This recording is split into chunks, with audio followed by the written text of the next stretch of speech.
Hello बच्चों, क्या हाल चाल है। आज हम बच्चों दरोगा भर्ती के बारे में बायोलॉजी टॉपिक पर कुछ नोट्स हमने बनाया था। उस नोट्स को आपसे शेयर करते हैं जो आपके पढ़ के लिए बहुत हितकर हो सकता है। इसलिए बच्चों ध्यान दीजिए, जो हम भी बायोलॉजी के नोट से आपको हम पढ़ा रहे हैं, इस नोट से बहुत इम्पॉर्टेंट कुछ फैक्ट्स आएंगे जिसको आपको पढ़ने में बहुत आसानी होगी। बच्चों जैसा कि यहाँ पर हमने फिगर में जो लिख कर यहाँ पर ये दिखाने का प्रयास किया है कि बच्चों अगर आप थोड़ा सा पढ़ाई लिखाई में मध्यम हैं तो आप फिजिकल आप अपना स्ट्रांग करिए, क्योंकि बहुत से लोग पढ़ने में तो बहुत तेज होते हैं लेकिन उनका फिजिकल कमज़ोर होता है। इसलिए बच्चों ये आपके लिए प्लस पॉइंट है। अगर आपका फिजिकल मजबूत है और पढ़ाई में थोड़ा सा कमज़ोर है तब भी इसमें सफलता आपको मिल सकती है।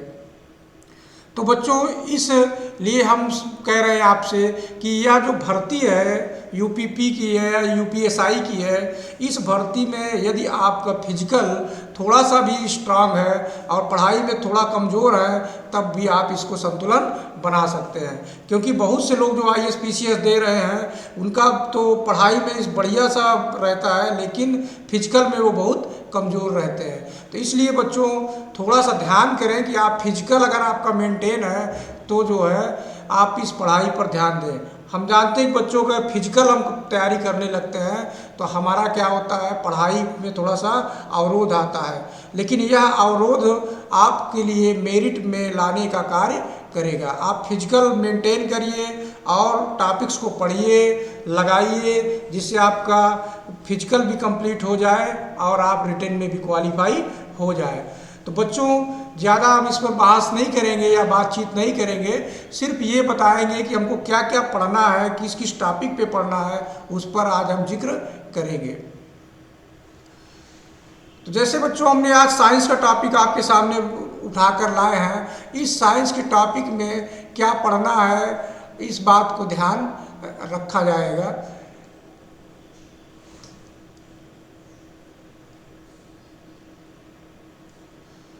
बच्चों जैसे साइंस की परिभाषा क्या है, विज्ञान का शाब्दिक अर्थ है विशेष जानकारी से है। साइंस शब्द की उत्पत्ति लैटिन भाषा के साइंस्टिया से हुई है, जिसका अर्थ है टू नो, यानी जानने के लिए। इसका अर्थ क्या होगा, जानने के लिए। प्रयोगों एवं प्रेक्षणों पर आधारित किसी विषय के सुव्यवस्थित सुसंगठित एवं तार्किक ज्ञान को ही हम विज्ञान कहते हैं। जैसे कि हम लोगों ने बच्चों अपने क्लास जीवन में या पढ़ाई करते समय पढ़ा था, तो उस समय क्या पढ़ा था कि सुव्यवस्थित क्रमबद्ध ज्ञान को ही हम विज्ञान कहते हैं। जैसे हमारी तैयारी हो रही है, अगर एक व्यवस्थित ढंग से हो तब हम कहेंगे कि जो हमारा ये पढ़ाई है वो वैज्ञानिक तरीके से हो रही है। तो इस तरह हम बच्चों विज्ञान को भी इस तरह कह सकते हैं कि वो व्यवस्थित हो और क्रमबद्ध तरीके से हो, तो अब हम विज्ञान उसको कह सकते हैं। अब इस विज्ञान की हम बच्चों देखेंगे, बात करेंगे विज्ञान की शाखाएं क्या है। मुख्यतः विज्ञान की दो शाखाएं ही हैं, एक नेचुरल साइंस जिसको हम बोलेंगे, दूसरा जो है सोशल साइंस बोलेंगे। तो विज्ञान की जो मुख्यतः दो ही शाखाएं हैं, जिसको हम लोग एक नेचुरल साइंस बोलेंगे, दूसरा सोशल साइंस बोलेंगे। इस नेचुरल साइंस में हम लोग क्या क्या पढ़ेंगे, इसके भी जैसे यहाँ पर भाग है तो इसको भी हम थोड़ा सा समझेंगे।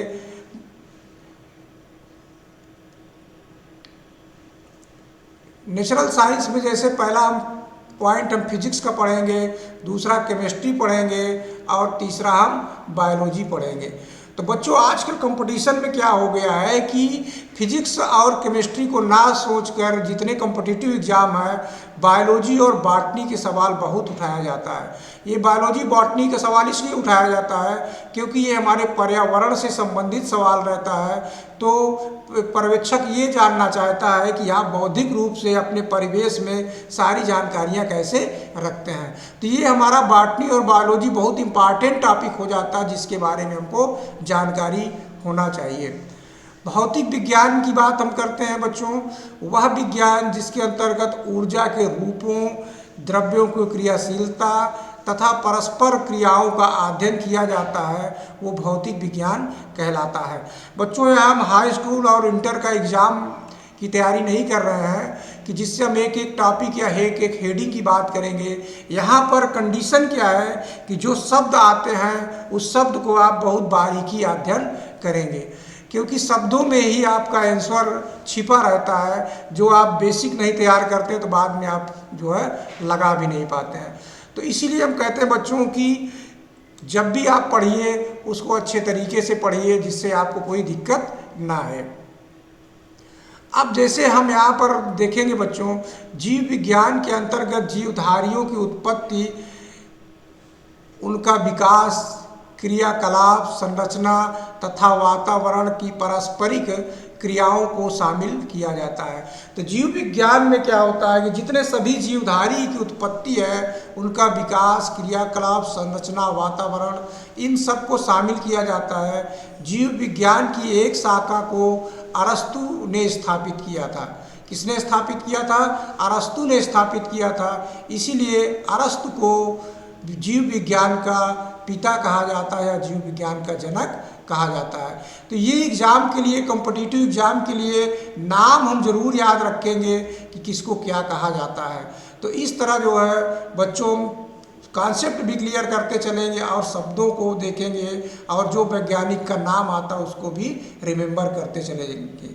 जीव विज्ञान शब्द की उत्पत्ति या प्रयोग सबसे पहले 1801 में लेमार्क एवं टेबरेनस ने किया था। लेमार्क जो है कहाँ का था?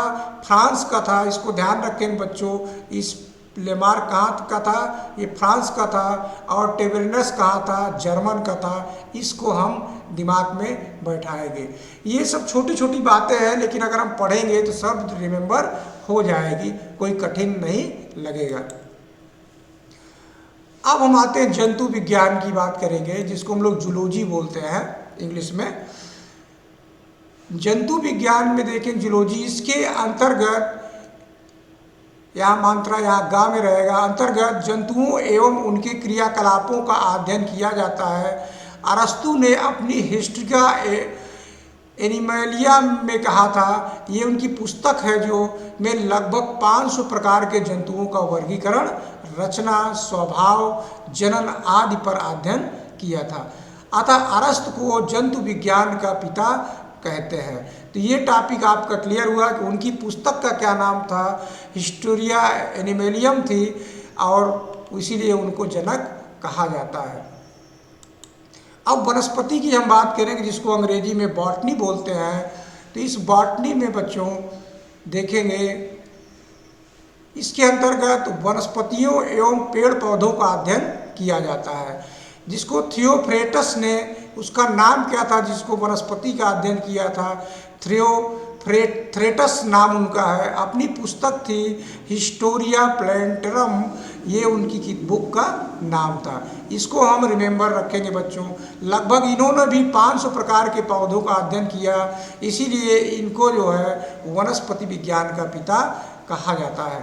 तो इस तरह जो जो शब्द आ रहे हैं बच्चों, इसको हम ध्यान में रखेंगे।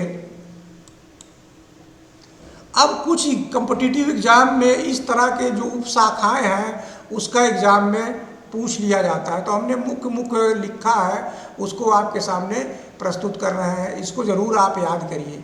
जैसे पहला हमने लिखा इकोलॉजी। इकोलॉजी में क्या अध्ययन किया जाता है? पर्यावरण का अध्ययन किया जाता है। फिर यहाँ पर लिखा है पोटेलियो या यहाँ पर कुछ गलत लिख गया है। इस बायोलॉजी में हम करेंगे जंतु जीवाश्मों का अध्ययन किया जाएगा। और ये लिखा है पैलेलियो बॉटनी, जो लिखा है पादप जीवाश्मों का अध्ययन किया जाता है। तो इस तरह बच्चों कभी कभी एग्जाम में इस तरह के शब्दों को पूछा जाता है। सबसे इम्पॉर्टेंट ये वाला है, जैसे हमने कई एग्जाम में देखे हैं कि ये हमारे समय में भी कई एग्जाम में इसको पूछा गया था। ऑर्नियोथोलॉजी जब जैसे भी पूछा जाता है तो तुरंत आपको याद रखना है पक्षियों का अध्ययन किया जाता है। तो जो जो हमारे समय में बहुत इम्पॉर्टेंट था उसको हम करेंगे कि एग्जामिनर इन शब्दों को लाता है तो आपका क्वेश्चंस गलत हो जाता है। जैसे आगे है फेरियोनोलॉजी दिया है, मस्तिष्क का अध्ययन। एंथ्रोलॉजी भी खूब पूछा जाता है बच्चों। एंथ्रोलॉजी के अंतर्गत क्या होता है? फूलों का अध्ययन किया जाता है। एग्रोस्ट्रोलॉजी में क्या है, घासों का अध्ययन किया जाता है। एंटेमोलॉजी में क्या दिया है, कीटों का अध्ययन किया जाता है। और पैरासाइटोलॉजी में क्या होता है बच्चों, परजीवियों का अध्ययन। और डेमोग्राफी में हम जो है मानव जनसंख्या का अध्ययन करते हैं। ये बहुत ज़्यादा नहीं है, थोड़ा सा है, अगर आप इसको थोड़ा सा रिमेंबर कर लेंगे तो याद हो जाएगा। फिर बैक्टीरियोलॉजी में हम लोग जीवाणुओं का अध्ययन करेंगे। कुछ ऐसे शब्द रहेंगे, उसके शब्द से ही हम पकड़ लेंगे कि बैक्टीरिया लगा है, इसका मतलब जीवाणु से होगा। और वायरोलॉजी, जो वायरस वाले होंगे, वायरोलॉजी आ गया, तो वायरोलॉजी में हम विषाणुओं का अध्ययन करेंगे। तो इस तरह हम जो है सभी का नाम याद कर सकते हैं। तो कुछ इम्पॉर्टेंट्स हैं जो हम आपके सामने ला रहे हैं। जैसे हम देखेंगे, यहाँ पर आगे बढ़ते हैं।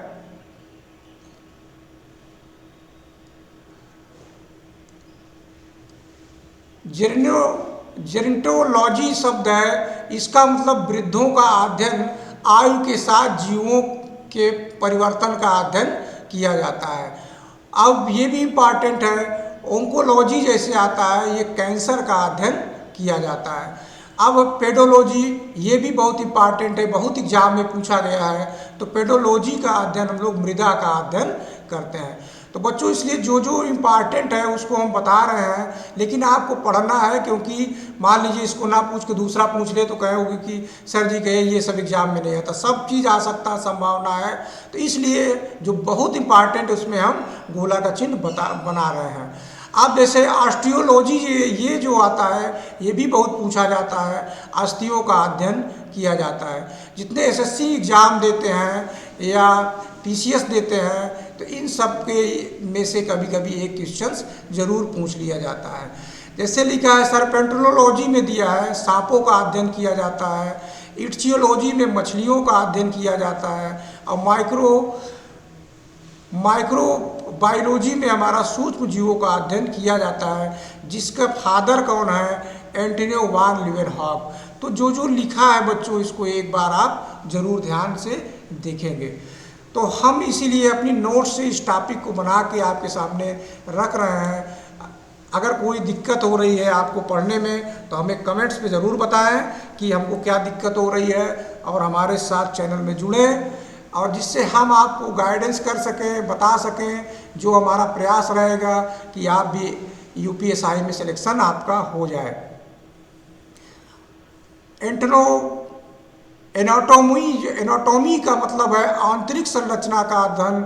डेंड्रो, यहाँ पर लिखा है CH, यहाँ पर एक है, तो डेंड्रो क्रोनोलॉजी जो लिखा है, वृक्षों की आयु का अध्ययन है। और डेंड्रोलॉजी जो है वृक्षों एवं झाड़ियों का अध्ययन है।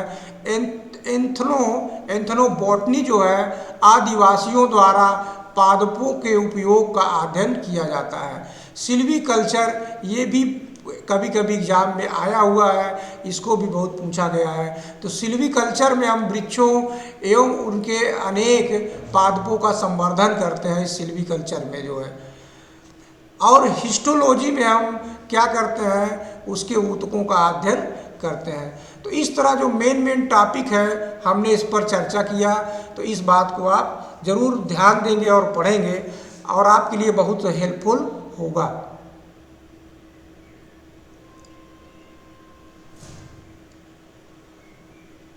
अब हम आते हैं फिजियोलॉजी में। फिजियोलॉजी का मतलब होता है शरीर क्रिया विज्ञान। फिजियोलॉजी में हम क्या पढ़ेंगे, शरीर क्रिया विज्ञान।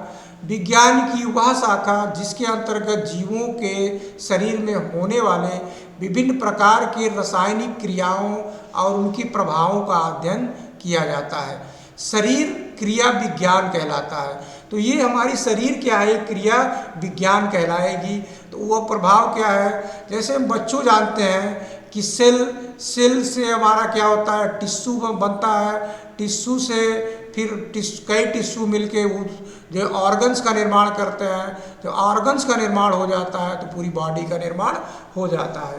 तो यहाँ हम छोटी इकाई से लेकर बड़ी इकाई की ओर इस तरह हम बढ़ते चले जाएंगे।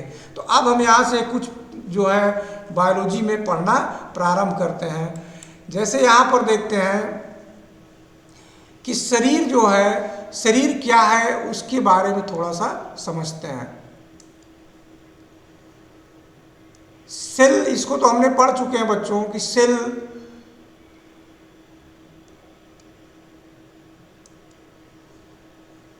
शरीर अंगों का समूह होता है। अंगों का वह समूह जो शरीर को मुख्य क्रिया में को संपादित करे वो शरीर कहलाती है। यानी अंगों का जो पूरा ग्रुप रहेगा वही हमारा शरीर कहलाएगा, जो मुख्य क्रिया को संपादित करता है यानी कार्य करता है। अंग ऊतकों का समूह होगा।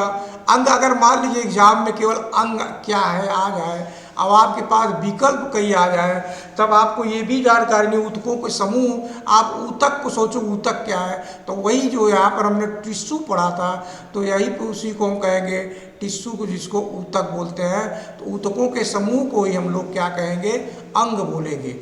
ऊतकों का वह समूह जो विशिष्ट कार्य को संपादन करता है उसी को अंग कहेंगे। अब यहाँ पर ऊतक क्या आ जाता है, कोशिकाओं का जो समूह रहेगा, कोशिकाओं का वह समूह जो उत्पत्ति एवं संरचना तथा कार्यों में समानता हो उसे ऊतक कहते हैं। तो इस तरह हम समझ सकते हैं। उसके बाद जब सबसे छोटी इकाई हम आएंगे सेल, जिसको हम लोग कोशिका बोलेंगे, यानी जीवन की सबसे छोटी इकाई जिसको हम लोग क्या बोलते हैं, कोशिका यानी सेल बोलते हैं, यही होती है। जीव एक या एक से अधिक अनेक कोशिकाओं से मिलकर बना होता है। जीव का जो निर्माण होता है एक या एक से अधिक या अनेकों कोशिकाओं से मिलकर बनता है। जैसे हम इसमें देखें कि ऑक्सीजन और भोजन मिलकर हमको क्या प्राप्त होगा, ऑक्सीजन और फूड। अगर हमारे वायुमंडल में ऑक्सीजन रहती है और हम भोजन का जो प्रयोग करते हैं तो दोनों मिलकर क्या बनाता है, कार्बन डाइऑक्साइड बनाएगा और प्लस एनर्जी हमको देगा। तो यह ऊर्जा जो होगा रक्त के द्वारा शरीर के समस्त कोशिकाओं को पहुंचा देता है, यानी पहुंचा दी जाती है। तो इसका कार्य कौन करता है, ये जो करेगा, तमाम जितने हमारे ऑर्गन्स हैं वो सब जो है इसी क्रिया में भाग लेंगे। तो जितनी हमारी ऊर्जा रहेगी प्रत्येक कोशिका को पहुंच जाता है। तो फूड प्लस अगर ऑक्सीजन को हम रिएक्शन करा देते हैं तो कार्बन डाइऑक्साइड निकलेगा, प्लस उसमें कुछ एनर्जी हमको प्राप्त होगी। इस तरह हम समझ सकते हैं। मानव शरीर विज्ञान, बच्चों इस मानव शरीर विज्ञान के बारे में थोड़ा सा अध्ययन करते हैं। मानव शरीर विज्ञान, जिसको हम लोग क्रिया भी नाम कह सकते हैं, मानव शरीर के अंदर होने वाली विभिन्न प्रकार की जैविक एवं रासायनिक क्रिया तथा उनके प्रभावों का अध्ययन किया जाता है, उसे ही मानव शरीर क्रिया विज्ञान कहते हैं। मानव शरीर विभिन्न प्रकार के कोशिकाओं से मिलकर बना होता है, जिसे हम ऊतक कहते हैं, हमने पीछे पढ़ चुके हैं, तथा ऊतकों के समूह को हम अंग कहते हैं और अंगों के समूह को हम क्या कहेंगे, शरीर कहते हैं। तो इस तरह हम जो है पूरा ढांचा जो मानव शरीर का उस तरह हम पढ़ सकते हैं। अब इस टॉपिक की बात करेंगे, जो मेटाबॉलिज्म शब्द लिखा गया उपापचय। तो कभी कभी बच्चों क्या होता है कि इस तरह के जो शब्द आ जाते हैं, अगर हम पढ़े रहेंगे तभी समझ में आएगा, नहीं पढ़े रहेंगे तो पता ही नहीं चलेगा उपापचय है क्या। क्योंकि हमने कक्षा 10, 11, 12 में थोड़ा बहुत पढ़ा था, अब वो धीरे धीरे भूल जाता है, तो हम फिर से इसको रिमेंबर करेंगे, दोहराएंगे। उपापचय मेटाबॉलिज्म क्या है। जटिल एवं अघुलनशील पदार्थों को सरल एवं घुलनशील पदार्थों में बदलने की क्रिया को उपापचय कहते हैं। इतनी बात क्लियर हुई, कोई कठिन परिभाषा नहीं है, आप इसको याद कर सकते हैं। उपापचय क्रिया के अभाव में ऊर्जा का निर्माण एवं कोशिकाओं की मरम्मत नहीं हो पाती है। तो ये दो कॉन्सेप्ट जो यहाँ पर मिला कि अगर एग्जाम में उपापचय क्रिया के द्वारा क्या क्या संपन्न होता, विकल्प अगर पूछा गया तो पहला हम समझेंगे कि ऊर्जा का निर्माण होता है और कोशिकाओं की मरम्मत का कार्य होता है। तो उपापचय क्रिया से दो प्रकार की हो जाएगी। उपापचय क्रिया कितनी होती है, एक जो है एनाबॉलिज्म है जिसको हम लोग सृजनात्मक क्रिया बोलेंगे, और दूसरा है कैटाबॉलिज्म जिसको जो है विनाशात्मक क्रिया बोलेंगे। तो यानी जो है इस तरह हम जो है उपापचय क्रिया को दो प्रकार के, एक हमारा सृजन करेगी, दूसरा हमारा नष्ट करेगी। तो दो प्रकार की उपापचय क्रिया होती है। अब उपचय की बात करेंगे। उपचय का जो इंग्लिश में कहा जाता है, एनाबोलिज्म शब्द आया है उपचय में, यानी भोजन को सरल माध्यम में तोड़ना ही उपापचय की क्रिया है। यानी जो हम भोजन ग्रहण करते हैं उसको सरल माध्यम में तोड़ देता है तो उसको हम एनाबोलिज्म बोलेंगे, यानी उपचय बोलेंगे। इसमें कोशिकाओं की मरम्मत तथा ऊर्जा का निर्माण होता है। अब अगला आता है अपचय, जिसको हम लोग बोलते हैं कैटाबोलिज्म। जटिल एवं विषैले पदार्थों को, कहने का मतलब जिसको हम लोग नहीं, हमारा शरीर नहीं तोड़ पाता, जटिल एवं विषैले पदार्थों को विघटन की क्रिया बोलेंगे। और इसमें जैसे अमोनिया शब्द आया है, NH3 को कम विषैले को यूरिया में बदल देता है। किस में बदल देता है? यूरिया में। NH2, कभी कभी यूरिया का सूत्र आ जाता है, तो यहाँ पर लिखा है बच्चों NH2COCN लिखा है यहाँ पर NH2। तो इस तरह हम जो है यूरिया का सूत्र देख लेंगे। तथा यूरिया को यूरिक एसिड में बदल देता है, यानी जो यूरिया रहेगा उसको किस में बदल देगा? यूरिक एसिड में बदल देगा। अब सवाल कैसे एग्जाम में पूछा जाता है उसकी हम थोड़ा सा जिक्र करते हैं। जैसे एग्जाम में पूछा जाएगा अपचय क्रिया से क्या संपन्न होता है, विकल्प में दे दिया गया यूरिया को यूरिक एसिड में बदलता है। अगर आप कॉन्सेप्ट अच्छे से पढ़े रहेंगे तभी आप विकल्प पाएंगे, अन्यथा आप विकल्प में सोचते रहेंगे कैसे अब इसका उत्तर मिलेगा। तो इस तरह हम कॉन्सेप्ट को बिल्डअप करते चलेंगे बच्चों, आपको बताते चलेंगे कि कैसे पढ़ना है, कैसे याद करना है। अतः उपापचय की क्रिया विभिन्न माध्यमों से या तंत्रों से होती है जो निम्नलिखित प्रकार की है। आगे पढ़ते हैं इसमें क्या क्या होता है। जैसे बच्चों हम देखेंगे मानव शरीर का तंत्र, जो सिस्टम बना हुआ है मानव शरीर का, उस सिस्टम की हम बात करेंगे। तो हमारे मानव शरीर में बहुत सिस्टम है वो सॉरी बच्चों, शरीर के अंदर अंगों के कई समूह होते हैं जो एक दूसरे से जुड़े होते हैं, और प्रत्येक कार्य के लिए शरीर में अलग अलग अंग होते हैं। ये तो हम सब जानते हैं कि हर अंग का अलग अलग कार्य है जो मिलकर एक अंग तंत्र का निर्माण करते हैं। तो हम लोग क्या इसको पढ़ सकते हैं बच्चों कि शरीर में जितने अंग हैं वो मिलकर एक अंग तंत्र का निर्माण करेंगे, और समान क्रिया वाले को हम सहयोगी अंग तंत्र कहेंगे, और जो शरीर की क्रिया को विनियमन और संपादन करने वाले अंगों को तंत्र निम्नलिखित हैं। तो आगे अभी इसमें हम देखेंगे कौन कौन से है। तो जो समान क्रिया वाले सहयोगी अंगों को, इस समूह को हम लोग तंत्र का नाम देंगे, यानी सिस्टम को नाम देंगे। तो इस तरह हम जो है समझ लेंगे। तो हमको यहाँ परिभाषा तो नहीं लिखना बच्चों, आप लोग भी सोचते होंगे पता नहीं क्या पढ़ा रहे हैं।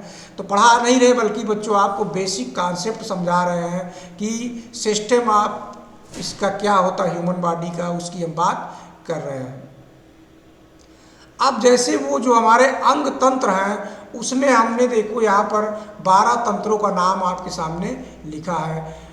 अब जैसे हमारा पहला जैसे डाइजेस्टिव सिस्टम है, तो डाइजेस्टिव सिस्टम में हम देखेंगे पाचन तंत्र, श्वसन तंत्र, उत्सर्जन तंत्र, एक्सक्रीटरी है, रेस्पिरेटरी है। तो इस तरह हम जो है तंत्रिका तंत्र, परिसंचरण तंत्र, कंकाल तंत्र, अंतःस्रावी तंत्र, प्रजनन तंत्र, पेशी तंत्र, लसिका तंत्र, त्वची तंत्र और विशिष्ट ज्ञानेंद्रिय तंत्र, जो स्पेशल हमारा सेंसेबल ऑर्गन्स हैं, उनको हम इसमें 12 प्रकार के जो है हम तंत्रों को देख रहे हैं। तो ये हमारे तंत्र हैं। अब इसी पर एक एक टॉपिक करके हम एक एक बात को पढ़ेंगे।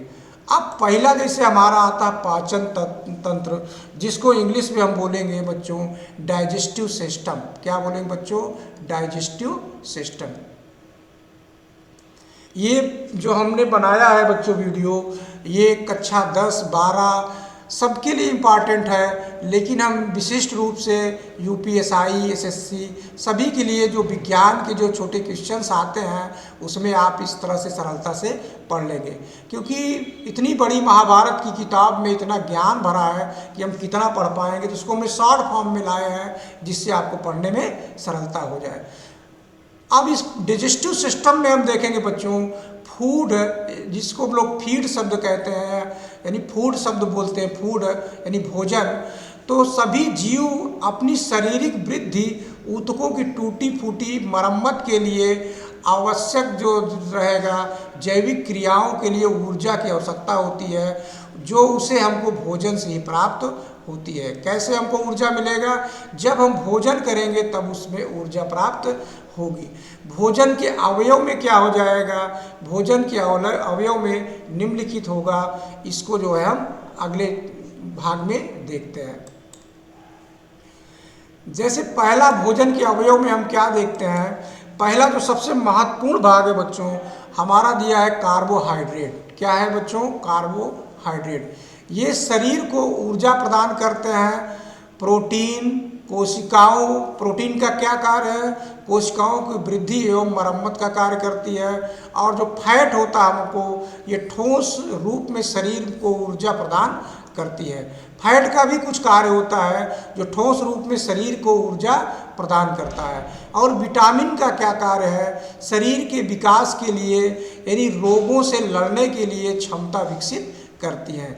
लेकिन हम ध्यान रखेंगे कि विटामिन में हमको ऊर्जा प्राप्त नहीं होती है। ये भी कभी कभी एग्जाम में पूछ लेता है, विटामिन से हमें क्या प्राप्त नहीं होता है? तो विटामिन से हमको केवल रोगों से लड़ने की क्षमता विकसित होती है, इससे कोई ऊर्जा प्राप्त नहीं होती है। जो हमारे मिनरल्स हैं, जो खनिज पदार्थ जिसको हम लोग बोलते हैं बच्चों, सोडियम है, पोटेशियम है, फास्फोरस है, आयोडीन है, कैल्शियम है, ईटीसी इत्यादि जो शरीर के विभिन्न क्रियाओं के लिए आवश्यक है, इसका भी प्रयोग में आता है। और सबसे ज़्यादा इम्पॉर्टेंट है जो हमारा वाटर, पानी, जो विलायक के रूप में कार्य करता है और मानव के आहार का ये महत्वपूर्ण भाग होता है। तो इस तरह हम बच्चों समझेंगे इस बात को कि जैसे जैसे हम इसको पढ़ेंगे जीव विज्ञान को, सब बातें धीरे धीरे समझ में आएगी। तो बच्चों हमने विशेष रूप से ये जो वीडियो बनाना प्रारंभ किया है आपके लिए कि यूपी दरोगा की जो भर्ती आई है उसमें इस तरह के छोटे छोटे क्वेश्चंस जो आएंगे आपको कठिन ना लगे और आप अच्छे से सवालों को लगा लें। अगर हमारा वीडियो अच्छा लगे तो लाइक और सब्सक्राइब जरूर करें, जिससे हम कोई नया वीडियो डालेंगे तो आपको तुरंत जानकारी हो जाएगी। यदि को जो हमारी राय है जो हम पढ़ा रहे हैं, अगर आपको कोई अच्छा नहीं लगता है या कोई कॉन्सेप्ट ऐसा लग रहा है जिसमें कन्फ्यूजन है तो कमेंट्स जरूर करें। Thanks watching for my video.